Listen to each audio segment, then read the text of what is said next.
Students, in the previous video, I explained about the incomplete dominance and codominance. In this video, I'm going to explain about the polygenic inheritance. Now, bachcho, what is poly? Poly means many, genic means genes. ठीक है, मन लवो skin colour, example लैने हैं skin colour. साडी body विच genes हुंदियां जो skin colour नू डिटरमाइन करदियां। ठीक है, there are 3 pair of genes in our body. Gene A, number 2 gene B, number 3 gene C. ये तीनों जीन्स मिलके काम करदियां। ठीक है, तीनों genes A B and C and तीनों मिलके काम करदियां ਕਿਹੜਾ ਕੰਮ? ਸਕਿਨ ਦਾ ਕਲਰ। ਇੱਕ ਕਰੈਕਟਰ ਨੂੰ ਕੰਟਰੋਲ ਕਰ ਰਹੀ ਹੈ। ਅ single characteristic is controlled by more than 3 jeans.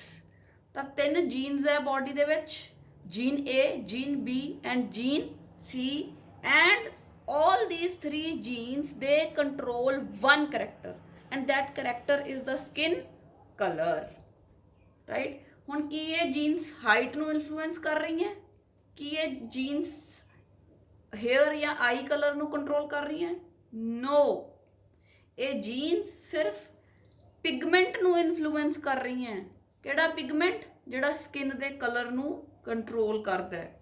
ਉਸ ਪਿਗਮੈਂਟ ਦਾ ਨਾਮ ਹੈ ਮੈਲਾਨਿਨ। ਬੱਚੋ, ਹਿਊਮਨਸ ਦੇ ਅੰਦਰ ਇੱਕ ਪਿਗਮੈਂਟ ਹੁੰਦਾ ਹੈ ਜਿਸ ਦਾ ਨਾਮ ਹੈ ਮੈਲਾਨਿਨ। ਉਹ ਕੰਟਰੋਲ ਕਰਦਾ ਹੈ ਕਿ ਜਿਹੜੀ ਸਕਿਨ ਹੈ ਉਹ ਡਾਰਕ ਹੋਊਗੀ, ਇੰਟਰਮੀਡੀਏਟ ਹੋਊਗੀ ਜਾਂ ਲਾਈਟ ਹੋਊਗੀ। ਹੁਣ ਪਿਗਮੈਂਟ ਕੀ ਹੁੰਦਾ ਬੇਟੇ? ਕੋਈ ਵੀ ਚੀਜ਼ ਜੋ ਲਾਈਟ ਨੂੰ ਅਬਜ਼ੌਰਬ ਕਰਦੀ ਹੈ ਉਸ ਨੂੰ ਪਿਗਮੈਂਟ ਕਹਿ ਸਕਦੇ ਹਾਂ। ਜਿਵੇਂ ਪਲਾਂਟਸ ਦੇ ਵਿੱਚ ਆਪਾਂ ਕਲੋਰੋਫਿਲ ਨੂੰ ਪਿਗਮੈਂਟ ਕਿਹਾ, ਇਟ ਅਬਜ਼ੌਰਬਸ ਲਾਈਟ। ਹੁਣ ਹਿਊਮਨ ਬੀਇੰਗਸ ਦੇ ਅੰਦਰ ਮੈਲਾਨਿਨ ਪਿਗਮੈਂਟ ਹੈ ਵਿਚ ਅਬਜ਼ੌਰਬਸ ਦ ਲਾਈਟ। ठीक है, ਹੁਣ ਸਪੋਜ਼ ਆਪਾਂ ਜ਼ਿਆਦਾ ਦੇਰ ਬਾਹਰ ਜਾਂਦੇ ਆ, ਧੁੱਪ 'ਚ ਜਾਂਦੇ ਆ, ਤਾਂ ਆਪਣੀ ਸਕਿਨ ਨੂੰ ਕੀ ਹੁੰਦਾ ਦੱਸੋ? ਟੈਨਿੰਗ ਮੀਨਸ ਸਕਿਨ ਡਾਰਕ ਹੋ ਜਾਂਦੀ ਹੈ। ਕਿਉਂ? Because of this pigment melanin. ਤਾਂ ਬੱਚੋ, ਜਦੋਂ ਇੱਕ single character is controlled by more than 3 genes we call it as polygenic inheritance. ਹੁਣ ਆਪਣੇ ਕੋਲ ਇੱਥੇ 3 ਜੀਨਸ ਸੀ, gene A, gene B and gene C. They are controlling one character that is the skin colour. ਤਾਂ ਬੇਟੇ ਇਹਦੀਆਂ ਹੋਰ ਵੀ ਐਗਜ਼ਾਮਪਲਸ ਹੈ। Human height, intelligence, human intelligence, these are all the examples of polygenic inheritance. ਹੁਣ ਬੇਟੇ ਸਾਡੀ body sunlight ਨੂੰ ਅਬਜ਼ੌਰਬ ਕਰਦੀ ਹੈ ਤੇ ਸਾਨੂੰ ਜਿਹੜੀਆਂ ਸਨਲਾਈਟ ਦੇ ਵਿੱਚ ਹਾਰਮਫੁਲ ਰੇਡੀਏਸ਼ਨਸ ਆ ਰਹੀਆਂ ਉਹਨਾਂ ਤੋਂ ਬਚਾਉਣ ਲਈ ਬੇਟੇ ਮੈਲਾਨਿਨ ਦੀ ਪ੍ਰੋਡਕਸ਼ਨ ਬੋਡੀ ਦੇ ਵਿੱਚ ਵੱਧ ਜਾਂਦੀ ਹੈ। ਜਿਵੇਂ ਜਿਵੇਂ ਸਨਲਾਈਟ ਵੱਧਦੀ ਹੈ ਉਵੇਂ ਹੀ ਮੈਲਾਨਿਨ ਦੀ ਜਿਹੜੀ ਪ੍ਰੋਡਕਸ਼ਨ ਹੈ ਉਹ ਵੱਧਦੀ ਹੈ ਤੇ ਆਪਣਾ ਕਲਰ ਡਾਰਕ ਹੋ ਜਾਂਦਾ ਹੈ। ਸਰਦੀਆਂ ਵਿੱਚ ਮੈਲਾਨਿਨ ਦੀ ਪ੍ਰੋਡਕਸ਼ਨ ਡਿਕਰੀਜ਼ ਹੋ ਜਾਂਦੀ ਹੈ ਕਿਉਂਕਿ ਸਨਲਾਈਟ ਘਟ ਜਾਂਦੀ ਹੈ, ਤਾਂ ਆਪਣਾ ਜੇ ਕੰਪਲੈਕਸ਼ਨ ਥੋੜਾ ਫੇਅਰ ਆਪਾਂ ਦੇਖਦੇ ਹਾਂ ਹੋ ਜਾਂਦਾ ਹੈ ਸਰਦੀਆਂ ਦੇ ਵਿੱਚ। So sunlight has a direct effect on melanin. Okay, ਤਾਂ ਬੇਟੇ ਬੋਡੀ ਦੇ ਵਿੱਚ ਮੈਂ ਦੱਸਿਆ 3 ਜੀਨਸ ਹੈ, gene A, gene B and gene C. ਤੇ ਜਿਹੜੇ ਇਹ ਜੀਨ ਹੈ ਬੇਟੇ ਇਹਦੀਆਂ 2 ਫਾਰਮਸ ਹੈ, ਡੋਮੀਨੈਂਟ ਐਂਡ ਰਿਸੈਸਿਵ। ਜਿਵੇਂ ਆਪਾਂ ਕਰਦੇ ਆ ਰਹੇ ਹਾਂ ਕੈਪੀਟਲ ਟੀ ਸਮਾਲ ਟੀ, ਠੀਕ ਹੈ, ਉੱਦਾਂ ਹੀ ਇੱਥੇ ਉੱਥੇ 1 ਜੀਨ ਦੀ ਗੱਲ ਸੀ ਤੇ 3 ਜੀਨ ਦੀਆਂ ਗੱਲ ਕਰ ਰਹੇ ਹਾਂ, gene A, gene B and gene C. ਤਾਂ ਇਹਦੇ ਨਾਲ ਬੇਟੇ 2 ਫਾਰਮਸ ਹੈ, ਡੋਮੀਨੈਂਟ ਐਂਡ ਰਿਸੈਸਿਵ। ਜੇ ਕੈਪੀਟਲ ਏ ਹੋਊਗਾ ਤਾਂ ਡੋਮੀਨੈਂਟ ਫਾਰਮ ਹੈ, ਜੇ ਸਮਾਲ ਏ ਹੋਊਗਾ ਤਾਂ ਰਿਸੈਸਿਵ ਫਾਰਮ ਹੈ। ਕੈਪੀਟਲ ਬੀ ਹੈ ਡੋਮੀਨੈਂਟ ਫਾਰਮ ਹੈ, ਸਮਾਲ ਬੀ ਹੈ ਰਿਸੈਸਿਵ ਹੈ, ਕੈਪੀਟਲ ਸੀ ਡੋਮੀਨੈਂਟ ਹੈ ਤੇ ਅਗਰ ਸਮਾਲ ਸੀ ਹੈ ਤਾਂ ਰਿਸੈਸਿਵ ਹੈ। ਹੁਣ ਬੱਚੋ ਇੱਕ ਗੱਲ ਜਿਹੜੀ ਇੱਥੇ ਬਹੁਤ ਜ਼ਰੂਰੀ ਹੈ ਜਿਹੜੀ ਯਾਦ ਰੱਖਣੀ ਉਹ ਇਹ ਹੈ ਕਿ ਜਿਹੜਾ ਬੋਡੀ ਦੇ ਵਿੱਚ ਪਿਗਮੈਂਟ ਬਣਦਾ ਹੈ, ਜਿਹੜਾ ਮੈਲਾਨਿਨ ਬੋਡੀ ਦੇ ਅੰਦਰ ਬਣਦਾ ਹੈ, this is formed only by the dominant genes। सिर्फ capital A, capital B and capital C ही ਜਿਹੜੇ ਤਿੰਨੋਂ ਜੀਨਸ ਹੈ, ਜਿਹੜੀ ਡੋਮੀਨੈਂਟ ਫਾਰਮ ਹੈ ਜੀਨਸ ਦੀ, ਇਹ ਹੀ ਪਿਗਮੈਂਟ ਬਣਾ ਸਕਦੇ ਹੈ, ਬਿਕੋਜ਼ ਇਹਨਾਂ ਕੋਲੇ ਇਨਫੋਰਮੇਸ਼ਨ ਹੁੰਦੀ ਹੈ, ਪਿਗਮੈਂਟਸ ਬਣਾਉਣ ਦੀ ਇਨਫੋਰਮੇਸ਼ਨ ਇਹ ਵਾਲੇ ਜੀਨਸ ਦੇ ਕੋਲ ਹੁੰਦੀ ਹੈ। ਜਿਹੜੇ ਰਿਸੈਸਿਵ ਜੀਨਸ ਹੈ, small a, small b, small c, they cannot form the pigment because it is not having any information for the pigment formation। ਹੁਣ ਜਿਵੇਂ ਆਪਾਂ ਐਗਜ਼ਾਮਪਲ ਲੈਨੇ ਆਪਾਂ ਕੀਤਾ capital T small T, capital T toll ਬਣਾ ਸਕਦਾ ਹੈ ਕਿਉਂਕਿ ਉਹਦੇ ਕੋਲ ਟੌਲ ਬਣਾਉਣ ਵਾਲੇ ਜੀਨਸ ਜਾਂ ਪ੍ਰੋਟੀਨਸ ਹੈਗੇ ਆ, ਪਰ ਕੀ ਸਮਾਲ ਟੀ ਟੌਲ ਪਲਾਂਟ ਬਣਾ ਸਕਦਾ ਹੈ? ਨੋ, ਕਿਉਂਕਿ ਉਹਦੇ ਕੋਲੇ ਜੀਨਸ ਹੀ ਹੈ ਨਹੀਂ।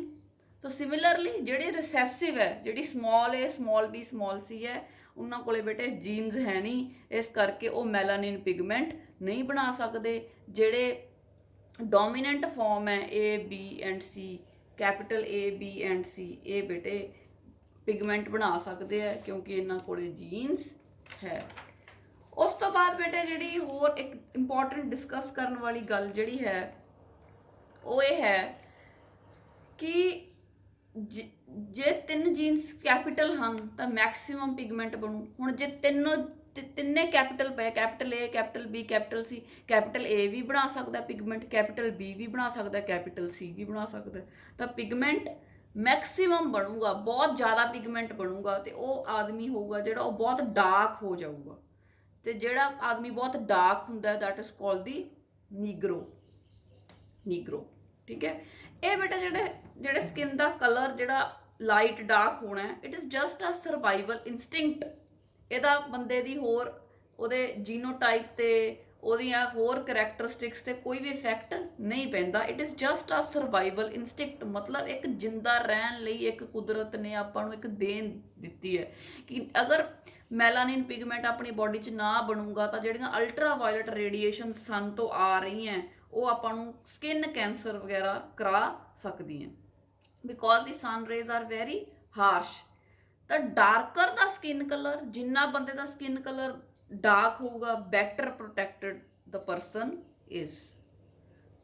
ਠੀਕ ਹੈ। ਤਾਂ ਬੇਟੇ ਜਿਹੜੇ ਏਰੀਆ ਦੇ ਵਿੱਚ, ਠੀਕ ਹੈ, ਜਿੱਥੇ ਜਿਵੇਂ ਨੀਅਰ ਦੀ ਇਕੁਏਟਰ ਸਨ ਦੀਆਂ ਰੇਜ਼ ਡਾਇਰੈਕਟ ਪੈਂਦੀਆਂ, ਤਾਂ ਉੱਥੇ ਜਿਹੜੇ ਲੋਕ ਹੈ ਬੇਟੇ ਉਹਨਾਂ ਨੂੰ ਜ਼ਿਆਦਾ ਬਚਣ ਦੀ ਲੋੜ ਹੈ ਫਰੋਮ ਦੀ ਰੇਡੀਏਸ਼ਨਸ, ਇਸ ਕਰਕੇ ਉਹਨਾਂ ਦੀ ਸਕਿਨ ਜ਼ਿਆਦਾ ਪਿਗਮੈਂਟ ਪ੍ਰੋਡਿਊਸ ਕਰਦੀ ਹੈ। So they are dark as compare to the people those who live in near the poles or the tropics, right? ਉਸ ਤੋਂ ਬਾਅਦ ਬੇਟੇ ਆਪਾਂ ਗੱਲ ਕਰਦੇ ਆਂ ਕਿ ਇੱਕ ਕ੍ਰਾਸ ਕੀਤਾ ਗਿਆ, ਇੱਕ ਕ੍ਰਾਸ ਬਣਾਇਆ ਗਿਆ ਤੇ ਅੱਗੇ F2 ਜਨਰੇਸ਼ਨ ਦੇਖਣ ਲਈ ਕਿ ਉਹ ਕਿਸ ਤਰ੍ਹਾਂ ਦੇ ਇੰਡੀਵਿਜੂਅਲਸ ਆਉਂਦੇ ਆ। ਬੇਟੇ in this cross there is a mating between a dark skinned and a fair skinned human being। ਮੇਟਿੰਗ ਕਰਾਈ ਦੋ ਜਿਹੜੇ ਆਰਗੇਨਿਜ਼ਮ ਸੀ, ਇੱਕ ਦਾ ਜਿਹਦਾ ਕਲਰ ਡਾਰਕ ਸੀ, ਮਤਲਬ ਜਿਹਦੇ ਕੋਲ ਸਾਰੇ ਡੋਮੀਨੈਂਟ ਜੀਨਸ ਸੀਗੇ, capital A, capital B and capital C, ਤੇ ਇੱਕ ਬੇਟੇ ਕਰਾਇਆ ਜਿਹਦੇ ਕੋਲੇ ਰਿਸੈਸਿਵ ਸੀ, small A, small B and small C। ਤਾਂ ਬੇਟੇ ਇੰਟਰਮੀਡੀਏਟ ਆ ਗਿਆ, ਵਿੱਚ ਵਿਚਾਲਾ ਆ ਗਿਆ। ਠੀਕ ਹੈ। ਤਾਂ ਉਸ ਤੋਂ ਬਾਅਦ ਆਪਾਂ ਅੱਗੇ F2 ਜਨਰੇਸ਼ਨ ਲੈਣੀ ਆ with the help of a checkerboard, with the help of a Punnett square, I'm going to explain about the polygenic inheritance। ਬੇਟੇ ਇੱਕ ਵਾਰ ਦੁਬਾਰਾ ਰਿਪੀਟ ਕਰ ਰਹੀ, ਜਿਹੜੀ ਸਭ ਤੋਂ ਜ਼ਿਆਦਾ ਜਿਹੜੀ ਗੱਲ ਯਾਦ ਰੱਖਣ ਵਾਲੀ ਹੈ ਉਹ ਇਹ ਹੈ the amount of melanin produced is always proportional to the number of dominant genes। ਜਿੰਨੇ dominant genes ਹੋਣਗੇ ਉਨਾ melanin pigment ਬਣੂਗਾ। ਸਪੋਜ਼ ਤਿੰਨੋਂ dominant ਹੈ, ਤਿੰਨੋਂ ਕੈਪੀਟਲ A, B ਤੇ C ਹੈ, ਤਾਂ ਬਹੁਤ ਡਾਰਕ ਹੋਊਗਾ। ਇੱਕ ਜੇ ਦੋ dominant ਹੈ ਤਾਂ ਥੋੜਾ ਜਿਹਾ ਘੱਟ, ਜੇ ਇੱਕ dominant ਹੈ ਥੋੜਾ ਜਿਹਾ ਘੱਟ, ਤੇ ਅਗਰ ਜੇ ਸਾਰਾ ਰਿਸੈਸਿਵ ਹੈ ਤਾਂ ਉਹ ਵਾਈਟ ਹੋਊਗਾ, ਉਹਦੇ ਵਿੱਚ ਪਿਗਮੈਂਟ ਬਣ ਹੀ ਨਹੀਂ ਰਿਹਾ, ਉਹਦੇ 'ਚ ਮੈਲਾਨਿਨ ਬਣ ਹੀ ਨਹੀਂ ਰਿਹਾ, because it is not having any jeans. ਤਾਂ ਬੇਟੇ ਫਿਰ ਜਦੋਂ ਆਪਾਂ ਕੀਤਾ ਕਿ ਕ੍ਰਾਸ ਕਰਾ ਲਿਆ ਤਾਂ ਆਪਾਂ ਦੇਖਦੇ ਹਾਂ ਕਿ ਕਿੱਦਾਂ ਹੁੰਦਾ। ਪਹਿਲਾਂ ਆਪਾਂ ਇਹ ਦੇਖ ਲੈਂਦੇ ਹਾਂ ਕਿ ਹੁਣ ਬੇਟੇ ਜਿਹਦੇ ਕੋਲੇ 6 ਡੋਮੀਨੈਂਟ ਜੀਨਸ ਹੈ, ਹਰ ਇੱਕ ਕੋਲੇ ਬੇਟੇ 6 ਜੀਨਸ ਹੋਣਗੇ, ਕਿਸੇ ਕੋਲੇ ਸਾਰੋ ਕੈਪੀਟਲ ਹੋ ਸਕਦੇ, ਕਿਸੇ ਕੋਲੇ ਸਾਰੇ ਰਿਸੈਸਿਵ ਹੋ ਸਕਦੇ ਆ, ਠੀਕ ਹੈ, because one jean is having 2 ਅਲੀਲਸ। ਤਾਂ ਜਿਹਦੇ ਕੋਲੇ ਬੇਟੇ ਕੈਪੀਟਲ A ਕੈਪੀਟਲ A ਹੈ, ਕੈਪੀਟਲ B ਕੈਪੀਟਲ B ਹੈ, ਕੈਪੀਟਲ C ਹੈ, ਮਤਲਬ ਉਹਦੇ ਕੋਲ 6 ਡੋਮੀਨੈਂਟ ਜੀਨਸ ਹੈ, ਤਾਂ ਉਹ ਮੈਕਸਿਮਮ ਪਿਗਮੈਂਟ ਪ੍ਰੋਡਿਊਸ ਕਰੂਗਾ। ਉਹ ਡਾਰਕ ਕਲਰ ਦਾ ਹੋਊਗਾ ਤੇ ਉਹਨੂੰ ਆਪਾਂ ਕਹਿੰਦੇ ਆ ਨੀਗਰੋ। ਜਿਹਦੇ ਕੋਲੇ ਬੇਟੇ ਸਾਰੇ ਰਿਸੈਸਿਵ ਹੋਣਗੇ, ਸਮਾਲ a ਸਮਾਲ b, ਤਾਂ ਇਹਦੇ ਕੋਲੇ ਬੇਟੇ ਕੋਈ ਵੀ ਡੋਮੀਨੈਂਟ ਜੀਨ ਹੈ ਨਹੀਂ। ਦੇਖੋ ਤੁਸੀਂ, ਕੋਈ ਵੀ ਡੋਮੀਨੈਂਟ ਜੀਨ ਹੈ ਨਹੀਂ, ਤਾਂ ਆਪਾਂ ਕਹਾਂਗੇ ਵੀ ਇਹਦੇ ਕੋਲੇ ਜੀਨ ਐਬਸੈਂਟ ਹੈ ਟੂ ਪ੍ਰੋਡਿਊਸ ਮੈਲਾਨਿਨ, ਤਾਂ ਇਹ ਕੋਈ ਵੀ ਪਿਗਮੈਂਟ ਪੈਦਾ ਨਹੀਂ ਕਰ ਸਕਦਾ ਤੇ ਇਹਦਾ ਕਲਰ ਲਾਈਟ ਹੋਊਗਾ। ਜਿਨ੍ਹਾਂ ਦਾ ਕਲਰ ਬੇਟੇ ਵਾਈਟ ਹੁੰਦਾ, ਵੈਰੀ ਲਾਈਟ ਹੁੰਦਾ, they are called S albino. ਤੇ ਆਪਾਂ ਦੇਖਾਂਗੇ ਇਹਨਾਂ ਦੇ ਹੇਅਰਸ, ਆਈਜ਼ ਤੇ ਜਿਹੜੀ ਆਈਜ਼ ਦਾ ਕਲਰ ਵੀ ਉਹ ਬਹੁਤ ਲਾਈਟ ਹੁੰਦਾ, ਰਾਈਟ। ਉਸ ਤੋਂ ਬਾਅਦ ਬੇਟੇ ਇਹ ਤਾਂ ਆਪਾਂ ਦੇਖ ਲਏ ਐਕਸਟ੍ਰੀਮ ਕੇਸਿਸ, ਬਿਲਕੁਲ ਡਾਰਕ ਬਿਲਕੁਲ ਲਾਈਟ। ਬਿਲਕੁਲ ਡਾਰਕ ਮਤਲਬ 6 ਡੋਮੀਨੈਂਟ ਜੀਨਸ, ਬਿਲਕੁਲ light means 6 recessive genes, they have no pigment, they have no gene which will produce melanin, okay।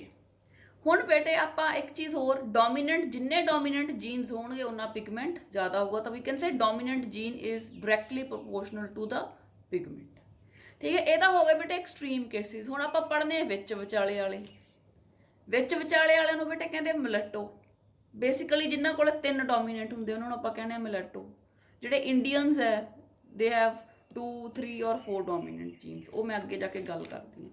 ਹੁਣ ਬੇਟੇ ਜਿਨ੍ਹਾਂ ਕੋਲ ਇੱਕ ਡੋਮੀਨੈਂਟ ਜੀਨ ਹੈ, ਮਤਲਬ ਕੋਈ ਵੀ ਇੱਕ ਕੈਪੀਟਲ ਹੈ, ਕੋਈ ਵੀ ਇਹਨਾਂ ਚੋਂ 6 ਚੋਂ ਕੋਈ ਵੀ ਇੱਕ ਕੈਪੀਟਲ ਹੈ, ਫॉर एग्जांपल A ਕੈਪੀਟਲ ਹੈ ਇੱਥੇ, फॉर एग्जांपल B ਕੈਪੀਟਲ ਹੈ, for example C capital. So they have one gene capital, means one gene is dominant over here. Yes, it will make pigment, ਪਰ ਬਹੁਤ ਘੱਟ pigment ਬਣੂਗਾ। Pigment ਤਾਂ ਬਣੂਗਾ ਕਿਉਂਕਿ ਹਰ ਇੱਕ ਡੋਮੀਨੈਂਟ ਜੀਨ ਪਿਗਮੈਂਟ ਬਣਾ ਸਕਦਾ ਹੈ, ਹਰ ਡੋਮੀਨੈਂਟ ਜੀਨ ਮੈਲਾਨਿਨ ਬਣਾ ਸਕਦਾ, ਤਾਂ ਪਿਗਮੈਂਟ ਤਾਂ ਬਣੂਗਾ ਪਰ ਬਹੁਤ ਥੋੜਾ ਬਣੂਗਾ ਕਿਉਂਕਿ ਇੱਕ ਹੀ ਡੋਮੀਨੈਂਟ ਜੀਨ ਹੈ। ਤਾਂ ਇਹਨਾਂ ਨੂੰ ਬੇਟੇ ਜਿਹਨਾਂ ਨੂੰ ਆਪਾਂ ਕਹਿੰਦੇ ਅੰਗਰੇਜ਼, ਗੋਰੇ, ਠੀਕ ਹੈ, ਉਹ ਹੁੰਦੇ ਆ, ਦੇ ਹੈਵ 1 ਡੋਮੀਨੈਂਟ ਜੀਨ, ਤਾਂ ਉਸ ਕਰਕੇ ਉਹ ਵੈਰੀ ਲਾਈਟ ਨਹੀਂ ਹੁੰਦੇ ਪਰ ਉਹ ਬਹੁਤ ਜ਼ਿਆਦਾ ਗੋਰੇ ਹੁੰਦੇ ਆ। ਉਹਨਾਂ ਨੂੰ ਆਪਾਂ ਅੰਗਰੇਜ਼ ਗੋਰੇ ਕਹਿੰਦੇ ਆ ਕਿਉਂਕਿ ਉਹਨਾਂ ਕੋਲ ਇੱਕ ਹੀ ਜੀਨ ਹੁੰਦਾ ਹੈ ਜੋ ਪਿਗਮੈਂਟ ਬਣਾਉਂਦਾ, ਠੀਕ ਹੈ। ਜਿਵੇਂ ਜਿਵੇਂ ਡੋਮੀਨੈਂਟ ਜੀਨਸ ਵੱਧਦੇ ਆ ਉਵੇਂ ਉਵੇਂ ਹੀ ਪਿਗਮੈਂਟ ਵੱਧਦਾ, ਇਸ ਕਰਕੇ ਆਪਾਂ ਕਿਹਾ dominant gene is directly proportional to the pigment. ਫਿਰ ਬੇਟੇ ਆਪਾਂ ਦੇਖ ਲਾਂਗੇ 2 ਡੋਮੀਨੈਂਟ, 2 ਕਰਕੇ ਦੇਖ ਲਾਂਗੇ। ਕੈਪੀਟਲ ਏ ਡੋਮੀਨੈਂਟ ਹੋ ਗਈ, ਬਾਕੀ ਸਮਾਲ ਰਹਿ ਗਿਆ। ਇੱਥੇ B ਮੈਂ ਕੈਪੀਟਲ ਕਰ ਲਈ, ਇੱਥੇ C ਕਰ ਲਈ, ਇੱਥੇ ਮੈਂ ਇੱਕ A ਕੈਪੀਟਲ ਜੀਨ ਲੈ ਲਿਆ, ਇੱਕ B। ਤਾਂ ਸਿਮਿਲਰਲੀ ਜਿਵੇਂ ਜਿਵੇਂ ਬੇਟੇ ਆਪਾਂ ਡੋਮੀਨੈਂਟ ਜੀਨ ਵਧਾਉਂਦੇ ਜਾਵਾਂਗੇ ਉਵੇਂ ਉਵੇਂ ਪਿਗਮੈਂਟਸ ਹੈ ਜਿਹੜਾ ਬੰਦੇ ਦਾ ਕਲਰ ਹੈ ਉਹ ਜ਼ਿਆਦਾ ਹੋਊਗਾ। ਤਾਂ ਜਿਹੜੇ ਇੰਡੀਅਨਸ ਹੁੰਦੇ ਆ ਬੇਟੇ ਉਹਨਾਂ ਕੋਲ ਜ਼ਿਆਦਾ 2 ਡੋਮੀਨੈਂਟ, 3 ਡੋਮੀਨੈਂਟ ਤੇ 4 ਡੋਮੀਨੈਂਟ ਜੀਨਸ ਹੁੰਦੇ ਆ। ਇੰਡੀਅਨਸ ਜਿਹੜੇ ਆਪਾਂ ਕਹਿੰਦੇ ਸਾਂਵਲੇ ਆ, ਪਰ ਇੰਡੀਅਨਸ ਵੀ ਬੇਟੇ ਕਈ ਥੋੜੇ ਗੋਰੇ ਹੁੰਦੇ ਆ, ਕਈ ਥੋੜੇ ਵੱਧ। ਜਿਹੜੇ ਥੋੜੇ ਗੋਰੇ ਹੁੰਦੇ they have 2 dominant jeans, others 3, and ਜਿਹੜੇ ਥੋੜੇ ਡਾਰਕ ਹੁੰਦੇ ਦੇ ਹੈਵ 4 ਡੋਮੀਨੈਂਟ ਜੀਨਸ। ਫਿਰ ਬੇਟੇ ਜਿਵੇਂ ਮੈਂ ਤੁਹਾਨੂੰ ਦੱਸਿਆ ਕਿ 2 ਇੰਡੀਵਿਜੂਅਲਸ ਨੂੰ ਮੇਟ ਕਰਾਇਆ, ਇੱਕ ਜਿਹਦੇ ਕੋਲੇ 6 ਦੇ 6 ਡੋਮੀਨੈਂਟ ਹੈ, ਦੂਸਰੇ ਕੋਲੇ 6 ਰਿਸੈਸਿਵ ਹੈ, ਸਮਾਲ ਜੀਨਸ, ਠੀਕ ਹੈ, ਰਿਸੈਸਿਵ ਜੀਨਸ। ਤਾਂ ਪੇਰੈਂਟਸ 2 ਪੇਰੈਂਟਸ ਲੈ ਲਏ, ਇੱਕ ਬਲੈਕ ਇੱਕ ਵਾਈਟ, ਉਹਨਾਂ ਦੀ ਮੇਟਿੰਗ ਕਰਾਈ, ਕ੍ਰਾਸ ਕਰਾਇਆ, ਗਮੀਟਸ ਬਣ ਜਾਣਗੇ ਆਪਣੇ ਕੋਲੇ capital A capital B capital C, capital A capital B capital C, ਇਹਦੇ small a small b small c, small a small b small c। ਤਾਂ ਬੇਟੇ ਫਿਰ ਇਹਦੇ ਤੋਂ ਜਿਹੜਾ F1 ਜਨਰੇਸ਼ਨ ਆਈ, ਜਿਹੜਾ ਬੱਚਾ ਬਣਿਆ ਉਹਦੇ ਕੋਲੇ ਬੇਟੇ 3 ਡੋਮੀਨੈਂਟ ਜੀਨਸ ਆਏ, ਇੱਕ ਪੇਰੈਂਟ ਤੋਂ 3 ਰਿਸੈਸਿਵ ਆ ਗਏ ਦੂਸਰੇ ਪੇਰੈਂਟ ਤੋਂ, ਤੇ ਉਹ ਬੇਟੇ ਇੰਟਰਮੀਡੀਏਟ ਬਣ ਗਿਆ, ਵਿੱਚ ਵਿਚਾਲਾ ਬਣ ਗਿਆ। ਮਤਲਬ ਉਹਦੇ ਕੋਲੇ 3 ਡੋਮੀਨੈਂਟ ਜੀਨਸ ਸੀ ਤੇ 3 ਰਿਸੈਸਿਵ। ਤਾਂ ਜਿਹੜਾ ਇੰਟਰਮੀਡੀਏਟ ਹੁੰਦਾ ਬੇਟੇ ਜਿਹਦੇ ਕੋਲ 3 ਡੋਮੀਨੈਂਟ ਜੀਨਸ ਹੁੰਦੇ ਆ ਉਹਨੂੰ ਕਹਿੰਦੇ ਆ ਮਿਲੈਟੋ, ਠੀਕ ਹੈ। ਵੀ ਆਲ ਇੰਡੀਅਨਸ ਵੀ ਆਰ ਮਿਲੈਟੋਸ, ਰਾਈਟ।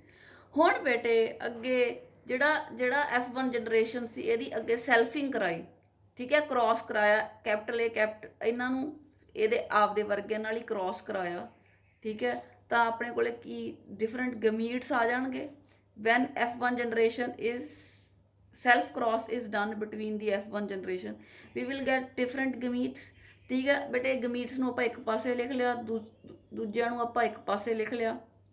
ਠੀਕ ਹੈ, ਤਾਂ ਆਪਾਂ ਇੱਕ ਚੈੱਕਰ ਬੋਰਡ ਬਣਾਵਾਂਗੇ ਜਾਂ ਪੁਨਿਟ ਸਕੁਅਰ ਆਪਾਂ ਕਿਹਾ, ਤਾਂ ਆਪਣੇ ਕੋਲੇ ਬੇਟੇ 64 ਜਿਹੜੇ ਹੈਗੇ ਆ ਆਪਣੇ ਕੋਲੇ ਆ ਜਾਣਗੇ ਫਿਨੋਟਿਪਿਕ ਕੰਬੀਨੇਸ਼ਨਸ।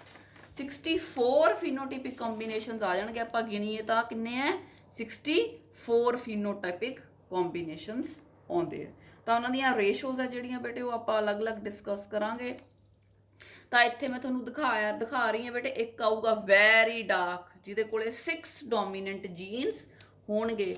ਇੱਕ ਬੇਟੇ ਆਊਗਾ ਵਾਈਟ ਜਾਂ ਲਾਈਟ ਜਿਹਦੇ ਕੋਲੇ ਕੋਈ ਵੀ ਡੋਮੀਨੈਂਟ ਜੀਨ ਨਹੀਂ ਹੈਗਾ, ਆਲ ਰਿਸੈਸਿਵ, ਆਲ small a b b and small c c। so we are going to get 64 phenotypic combinations with these 3 genes। ਤਾਂ ਇਹ ਬੇਟੇ ਤੁਸੀਂ ਪ੍ਰੈਕਟਿਸ ਕਰ ਲੈਣਾ ਹੈ ਬਣਾ ਕੇ ਦਿਸ ਚੈਕਰ ਬੋਰਡ ਔਰ ਦੀ ਪੁਨਿਟ ਸਕੁਅਰ। ਫਿਰ ਬੇਟੇ ਇੱਕ ਗ੍ਰਾਫ ਪਲਾਟ ਕੀਤਾ ਗਿਆ, ਤਾਂ ਬੈਲ ਸ਼ੇਪਡ ਕਰਵ ਆ ਗਿਆ ਆਪਣੇ ਕੋਲੇ ਬੇਟੇ, ਬੈਲ shaped curve.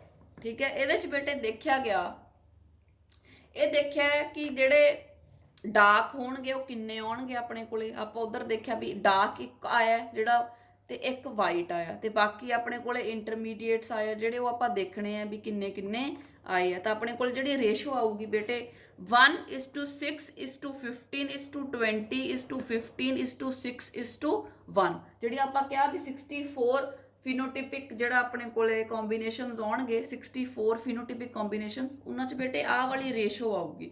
1 is going to be very black, that is the negro।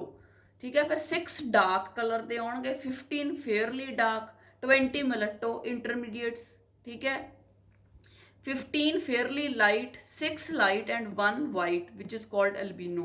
albino bete this is an abnormality because this person can never make a pigment। ਜਿਹੜੇ ਅੰਗਰੇਜ਼ ਹੁੰਦੇ ਆ ਉਹ albino ਨਹੀਂ ਹੁੰਦੇ because they have one dominant gene। ਇਹਨਾਂ ਕੋਲੇ ਕੋਈ ਵੀ ਡੋਮੀਨੈਂਟ ਜੀਨ ਨਹੀਂ ਹੋ ਹੁੰਦਾ, ਬਿਲਕੁਲ ਵੀ ਨਹੀਂ ਬਣਾ ਸਕਦੇ। ਅੰਗਰੇਜ਼ ਆਪਾਂ ਦੇਖਦੇ ਆ ਵੀ ਸਾਊਥ ਜਦੋਂ ਆਉਂਦੇ ਆ ਬੀਚਿਸ ਵਗੈਰਾ ਤੇ, ਠੀਕ ਹੈ, ਤੇ ਟਰਾਈ ਟੂ ਗੈਟ ਟੈਂਡ, ਉਹ ਸਨਲਾਈਟ ਲੈਂਦੇ ਆ ਤੇ ਉਹਨਾਂ ਥੋੜੀ ਬਹੁਤੀ ਟੈਨਿੰਗ ਹੋ ਜਾਂਦੀ ਹੈ because they have a dominant jean. ਪਰ ਜਿਹੜੇ ਅਲਬੀਨੋ ਹੁੰਦੇ they can never get tend, ਇਹ ਬਿਲਕੁਲ ਵੀ ਇਹਨਾਂ ਦੇ ਵਿੱਚ ਜੀਨ ਹੁੰਦਾ ਹੀ ਨਹੀਂ, ਤਾਂ ਇਹਨਾਂ ਕੋਲੇ ਬਿਲਕੁਲ ਵੀ ਮੈਲਾਨਿਨ ਪ੍ਰੋਡਕਸ਼ਨ ਨਹੀਂ ਹੁੰਦੀ। ਤਾਂ ਬੇਟੇ ਫਿਰ ਦੇਖਿਆ ਕਿ ਇੱਕ ਤਾਂ ਇੱਦਾਂ ਦਾ ਆਇਆ ਜਿਹਦੇ ਕੋਲੇ 6 ਡੋਮੀਨੈਂਟ ਜੀਨਸ ਸੀ, 6 ਦੇ 6 ਡੋਮੀਨੈਂਟ ਜੀਨਸ, ਉਹਨੂੰ ਆਪਾਂ ਕਹਿੰਦਾ ਬਲੈਕ।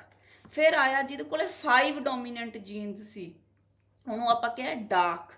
ਫਿਰ ਆਪਣੇ ਕੋਲੇ ਆਇਆ ਜਿਹਦੇ ਕੋਲੇ 4 ਡੋਮੀਨੈਂਟ ਜੀਨਸ ਸੀ, ਉਹਨੂੰ ਆਪਾਂ ਕਿਹਾ ਫੇਅਰਲੀ ਡਾਰਕ। ਫਿਰ ਬੇਟੇ ਇੰਟਰਮੀਡੀਏਟ ਆ ਗਿਆ, ਮਤਲਬ 3 ਡੋਮੀਨੈਂਟ ਤੇ 3 ਰਿਸੈਸਿਵ, ਇਹਨੂੰ ਆਪਾਂ ਕਹਿੰਦੇ ਆ ਮਲੱਟੋ। ਫਿਰ ਬੇਟੇ ਜਿਹਦੇ ਕੋਲ 2 ਡੋਮੀਨੈਂਟ ਸੀ ਉਹ ਆ ਗਿਆ ਫੇਅਰਲੀ ਲਾਈਟ। ਫਿਰ ਆ ਗਿਆ ਜਿਹਦੇ ਕੋਲ 1 ਡੋਮੀਨੈਂਟ ਜੀਨ ਸੀ, ਉਹ ਆ ਗਿਆ ਲਾਈਟ, ਜਿਹੜੇ ਅੰਗਰੇਜ਼ ਹੈ। ਫਿਰ ਆ ਗਿਆ ਵਾਈਟ ਜਿਹਦੇ ਕੋਲ ਕੋਈ ਵੀ ਡੋਮੀਨੈਂਟ ਜੀਨ ਨਹੀਂ ਹੈ। ਠੀਕ ਹੈ ਬੇਟੇ, ਤਾਂ ਇੰਡੀਅਨਸ ਜ਼ਿਆਦਾ ਆਉਂਦੇ ਆ ਬੇਟੇ 2, 3 ਐਂਡ 4 ਦੇ ਵਿੱਚ। So this is a bell shaped curve of polygenic inheritance. ਇਹਦੇ 'ਚ ਆਪਾਂ ਨੂੰ ਪਤਾ ਲੱਗ ਗਿਆ ਕਿ ਕਿੰਨੇ ਡੋਮੀਨੈਂਟ ਜੀਨਸ ਸੀ ਤੇ ਕਿਹੜਾ ਸਕਿਨ ਦਾ ਕਲਰ ਸੀ, ਤੇ ਆਪਾਂ ਨੂੰ ਰੇਸ਼ੋ ਪਤਾ ਲੱਗ ਗਈ। ਜਿਹੜੇ ਮਲੱਟੋ ਹੈ ਇੰਟਰਮੀਡੀਏਟ ਟਾਈਪਸ ਹੈ ਉਹ ਸਭ ਤੋਂ ਵੱਧ ਆਉਣਗੇ। ਠੀਕ ਹੈ, ਤੇ ਜਿਹੜੇ ਬਿਲਕੁਲ ਪਾਸਿਆਂ ਤੇ ਹੈ ਉਹ ਬਿਲਕੁਲ ਜਿਹੜੀਆਂ ਐਕਸੈਪਸ਼ਨਸ ਹੈ ਉਹ ਉਹਨਾਂ ਦੀ ਰੇਸ਼ੋ ਹੋਊਗੀ 1:64। ਠੀਕ ਹੈ, ਨੀਗਰੋ ਕਿੰਨੇ ਹੈ 1:64, ਅਲਬੀਨੋ ਕਿੰਨੇ ਹੈ 1/64। 64 ਦੇ ਵਿੱਚੋਂ 1 ਵਾਈਟ ਆਇਆ, 64 ਦੇ ਵਿੱਚੋਂ 20 ਮਿਲਟੋ ਆਏ ਹੈ because they have 3 dominant genes. So this is about the polygenic inheritance. ਤਾਂ ਇਹਦੇ ਵਿੱਚ ਬੇਟੇ ਆਪਾਂ ਹਿਊਮਨ ਸਕਿਨ ਕਲਰ ਨੂੰ ਇੱਕ ਐਗਜ਼ਾਮਪਲ ਮੰਨ ਕੇ ਆਪਾਂ ਇਹਦੀ ਡਿਟੇਲ ਪੜ੍ਹੀ ਹੈ। ਇਹਦੇ ਵਿੱਚ ਬੇਟੇ ਹਿਊਮਨ ਹਾਈਟ, ਹਿਊਮਨ ਇੰਟੈਲੀਜੈਂਸ ਵੀ ਆਉਂਦਾ ਹੈ। ਫਿਰ ਬੇਟੇ ਪਲਾਂਟ ਦੀ height, yield of the crop, milk yield in animals, kernel colour in wheat. ਠੀਕ ਹੈ, ਕਣਕ ਦਾ ਦਾਣਾ ਕਿਹੋ ਜਿਹਾ ਉਹਦਾ ਵੀ ਰੰਗ ਅਲੱਗ-ਅਲੱਗ ਹੁੰਦਾ ਡਾਰਕ ਤੋਂ ਲੈ ਕੇ ਲਾਈਟ ਤੱਕ। ਕੌਬ ਲੈਂਥ ਇਜ਼ ਇਨ ਮੇਜ਼, ਕਿ ਛੱਲੀ ਦਾ ਜਿਹੜਾ ਛੱਲੀ ਦੀ ਜਿਹੜੀ ਛੱਲੀ ਆ ਉਹਦੀ ਲੈਂਥ ਕਿੰਨੀ ਹੋਊਗੀ, ਜਿਹੜੀ ਮੱਕੀ ਦੀ ਛੱਲੀ ਹੈ, ਠੀਕ ਹੈ, ਉਹਨੂੰ ਕੋਬ ਕੇ ਆਪਾਂ, ਉਹਦੀ ਕਿਸੇ ਦੀ ਘੱਟ ਹੁੰਦੀ ਹੈ, ਕਿਸੇ ਦੀ ਵੱਧ ਹੁੰਦੀ ਹੈ। ਸੋ ਆਲ these characters, all these quantitative characters, they show polygenic inheritance, and polygenic inheritance is also called as quantitative inheritance, क्योंकि ये बाहर वाले करेक्टर्स है बेटे, और multiple factor inheritance. So this is all about the polygenic inheritance. In the next video I am going to explain about the pleiotropy.